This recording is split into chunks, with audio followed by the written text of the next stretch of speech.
अस्सलाम वालेकुम।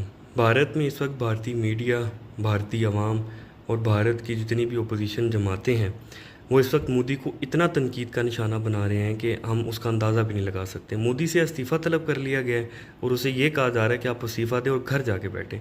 देखिए, मोदी जो घटिया साजिश चल रहा था और घटिया प्लानिंग कर रहा था, उसमें किसी हद तक तो कामयाब हुआ है, लेकिन उस तरह से अपने लोगों का, अपनी आवाम का दिल नहीं जीत सका।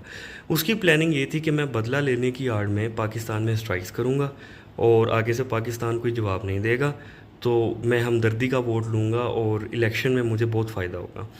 ये घटिया चाल थी उसकी और बहुत बुरी तरह फ्लॉप हुई है। ये तो हमारे शाहीनों ने जो वहाँ पे दुर्गत बनाई है वहाँ लोगों की, और वहाँ एयर फोर्स और जितनी भी उनकी आर्मी और जितनी भी सिक्योरिटी एजेंसीज़ हैं, तो पोल खोल के रख दिया है वहाँ के सारे सिस्टम का, और चीखें निकल गई हैं वहाँ के लोगों की। यकीन करें, शाहीनों ने बहुत बड़ा कारनामा अंजाम दिया और हम इस बात से वाकई पूरी कौम बहुत खुश है।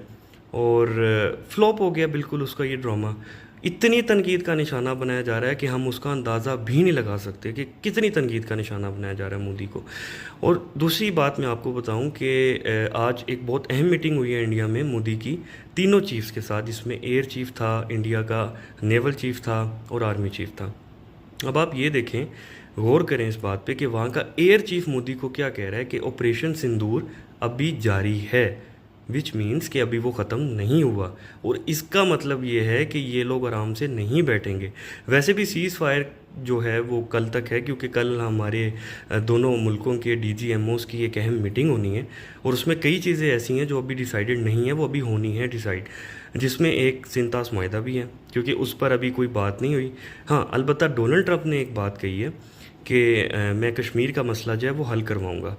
तो लेट्स सी, अल्लाह खैर करेगा क्या होता है। कल की मीटिंग बहुत अहम मीटिंग है, तो देखना ये है कि उसमें कौन कौन सी चीज़ें फाइनलाइज होती हैं, और हमारा जो सीज़ फायर वाला है सीन, वो भी उसी पे डिपेंड करता है कि आगे वो कंटिन्यू रहता है या नहीं रहता, इंडिया कोई घटिया हरकत दोबारा करता है। तो लेट्स सी, अल्लाह खैर करेगा इंशाल्लाह। हम लोग बिल्कुल तैयार हैं, हम लोग इंशाल्लाह आपको मुंह तोड़ जवाब देंगे अगर आप इस तरह की दोबारा कोई हरकत करेंगे तो।